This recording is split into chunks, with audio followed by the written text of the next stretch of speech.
কালকে যে পোস্টটা দিলাম তারপর সে বিতর্ক উঠে গেছে যে মেধাবী ছাত্ররা কি বামপন্থী হয়।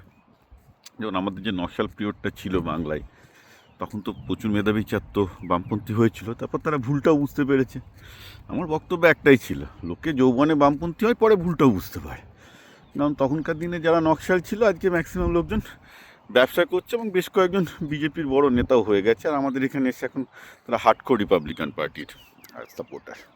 মানে একবার যারা আবেগের বশে বামপন্থী হয়েছে, পরবর্তীকালে যেহেতু বুদ্ধিমান ছেলে, তারা আরও ইতিহাস খুঁজেছে, আরও দর্শন খুঁজেছে, ঠিক ট্রান্সফর্ম করে গিয়ে অ্যান্টি বামপন্থী হয়ে গেছে। But I am no different. আমরাও ছোটোবেলায় ওই রকম আর কি পারিবারিক খেয়ের জন্য নিজেদেরকে বামপন্থী, সোশ্যাল ডেমোক্রেট এসব ভাবতাম। And it's a good thing. এটা গুড থিং আমি এই জন্য কালকে বলেছিলাম যে এর থেকে কী হয়, সোসাইটি, ইতিহাস, ধর্ম, দর্শন এগুলো নিয়ে প্রচুর প্রশ্ন তৈরি হয়। এবার যে যেমন করে সেই প্রশ্নগুলো উত্তর খুঁজবে। তা আমি মার্কসিজম বুঝি না আমি প্রায় 35 ইয়ার্স লাগলো মার্কসিজম বুঝতে। হঠাৎ কার্ল পপারের যখন পেপারটা পড়া শুরু করলাম, তখন দেখলাম যে না, উনি সায়েন্টিফিক্যালি যেহেতু বুঝিয়েছেন, বুঝে গেলাম যে বেসিক্যালি এটা কি ঢপের না কী জিনিস, জায়গাটা সিভিল সায়েন্স। কিন্তু আমি আগেও বলেছি, আমি বুঝে গেলাম যে বামপন্থার অসারতা কী জিনিস। But it took me somewhat like maybe 35 years, both theoretically এবং প্র্যাকটিক্যালি, যে এটা ঢপের জিনিস।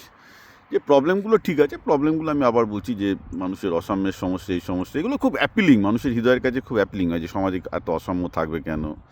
ইনজাস্টিস না, ইনজাস্টিস সবাইকেই নাড়া দেয়। যে ভারতবর্ষের ধরুন 1% লোকের কাছে 40% প্রপার্টি, ভারতবর্ষের 1,40,00,000 লোকের কাছে 40%, আর ভারতবর্ষের বাকি 50% মানে বটম 50%-এর কাছে 50% প্রপার্টিও নেই। মানে একদিকে আপনি দেখবেন একটা ছেলে 20,000 টাকা চাকরি, 20,000 টাকা পেতে হিমশিম কাটছে, আর কিছু লোকের কাছে ভারতে 2-3 কোটি টাকাও মান্থলি ইনকাম কোনো ব্যাপার নয়। এটা তো অসাম্য। এখন এই জিনিসগুলো তো ন্যাচারালি সবাইকে বাচ্চা বয়সে নাড়া দেয়, কিন্তু আস্তে আস্তে আপনি যখন এগুলো গভীরে ঢোকার চেষ্টা করবেন, কেন হচ্ছে অসাম্য হচ্ছেন, তখন বুঝবেন যে অসাম্যটা রয়ে গেছে এবং অসাম্যটা বাজে জিনিস। এই নয় যে আপনি জীবনে কোনো একটা সময় মনে হবে যে অসাম্যটা বাজে, কিন্তু মানে জীবনে কোনো সময় মনে হবে যে অসাম্যটা মানে ভালো জিনিস না। অসাম্যটা চিরকালই আমি বলবো খারাপ। কিছুটা অসাম্য থাকা উচিত, বাট এতটা তো অসাম্য ডেফিনেটলি দৃষ্টিকটি, ভীষণ রকমের দৃষ্টিকটি এবং বাজে। কিন্তু তার সলিউশন কি বামপন্থীদের হাতে আছে? না, ওটা আমেরিকান বামপন্থীদের আছে না ভারতীয় বামপন্থীদের কাছে। এই সলিউশনটা কেউ এখনো বার করতে পারেনি। তার মেজর প্রবলেমটা হচ্ছে যে আমাদের সোসাইটির যে সেলফ অর্গানাইজেশন, তার স্ট্রাকচারটা হচ্ছে খুব কমপ্লেক্স, তার স্ট্রাকচার ভীষণ কমপ্লেক্স।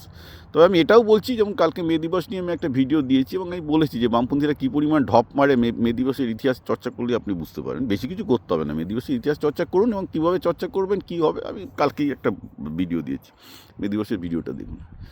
কিন্তু যেটা হবে সেটা হচ্ছে এই যে আমি মনে করি অন্তত ব্যক্তিগতভাবে যে সাম্যবাদী সমাজ বা নিয়ার সাম্যবাদী সমাজ ক্লোজ টু ইকুয়ালিটি আসবে, কিন্তু সেটা ওই কোনো বামপন্থী মার্ক্সবাদ এসবের ধরে না, এটা রোবট এবং এআইয়ের হাত ধুয়ে আসবে। এবং যেটা ইলন মাস্ক বলছে তার মধ্যে যথেষ্ট মেরিট আছে, কারণ আমাদের যে পাওয়ার স্ট্রাকচার সেটা অনুযায়ী তো কাজ করতে হয় না। আপনার আজকে একটা পলিটিক্স বলুন, কর্পোরেট বলুন, সব জায়গাতে একটা পাওয়ার স্ট্রাকচারে কাজ করতে হবে। পাওয়ার স্ট্রাকচার মানে ইনইকুয়ালিটি থাকবে, এই ব্যাপারটা হয়ে গেছে সমস্যার জায়গা, রাইট? এবং পাওয়ার স্ট্রাকচারে অবভিয়াসলি একদল চালাবে আপনাকে, তো naturally you are becoming the part of it. এবং যার জন্য একটা সমস্যার মধ্যে আপনি পড়ে যান যে বেসিক্যালি যারা ক্ষমতার উপরে আছে তারা ক্ষমতার দুর্ব্যবহার করেই, অপব্যবহার করে। এইখানটাতেই এআই আসছে। এআইয়ের জন্য যেহেতু সবার হাতে হয়তো ঠিকঠাক পরিমাণ টাকা দিতে পারবে, because they will be age of abundance, যে অনেকের হাতে অনেক টাকা পয়সা আসবে, কারণ সরকার দিতে পারবে, বিকজ সরকার প্রচুর পরিমাণ, মানে গোটা সোসাইটি অ্যাজ এ হোল প্রচুর পরিমাণ প্রডিউস করবে, তাতে সবার হাতে ভালো চাকরি, স্বাস্থ্য সব কিছু সুরক্ষা দেওয়া সম্ভব হবে, ভালো হবে।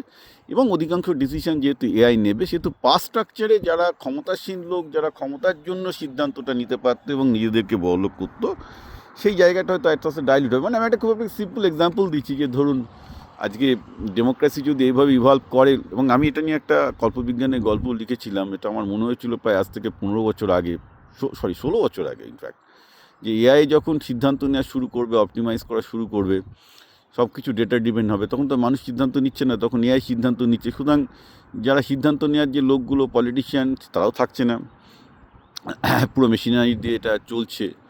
এবং সেই দিন কিন্তু আসতে চলেছে, কারণ আজকে অধিকাংশ সিদ্ধান্ত কিন্তু এআই অ্যাসিস্টেড হচ্ছে। এখনও এআই না নিলেও এআই অ্যাসিস্টেড হচ্ছে। তাহলে কী হবে, তাহলে আমরা যেটা দেখবো যে আজকে পাওয়ারের যে অ্যাবিউজটা হচ্ছিল, যে ক্ষমতার যে অপব্যবহারটা হচ্ছিল, সেটা কমে যাবে। সো মেন সমস্যা হচ্ছে কিন্তু ক্ষমতার অসাম্য।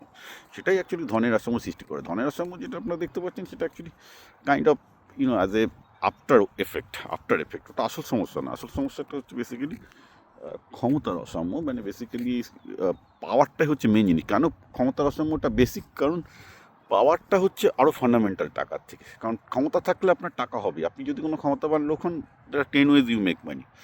সো ক্ষমতার অসাম্যটাই হচ্ছে আসল জিনিস। এবার ক্ষমতার অসাম্যটাকে যদি আপনি দূর করতে পারেন, তবেই আপনি কিন্তু টাকার অসাম্যটা আপনি দূর করতে পারবেন।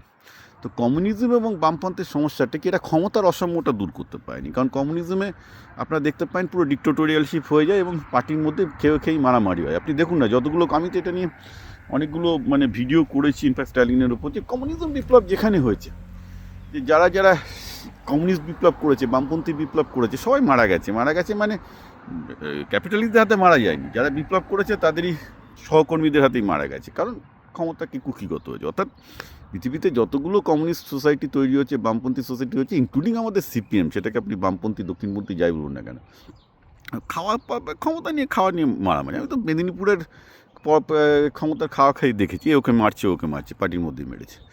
সো সমস্যাটা কী হচ্ছে, যে কমিউনিজম আপনি করে ভাবছেন যে সাম্যবাদ তৈরি হবে, হয় না, কখনোই হয় না। বামপন্থীরাও সাম্যবাদ দিতে পারে না। কারণ ক্ষমতার জায়গাটা, অর্থাৎ ক্ষমতার বিকেন্দ্রীকরণটা কী করে হবে, সেটা নিয়ে বামপন্থীরা ভাবেইনি।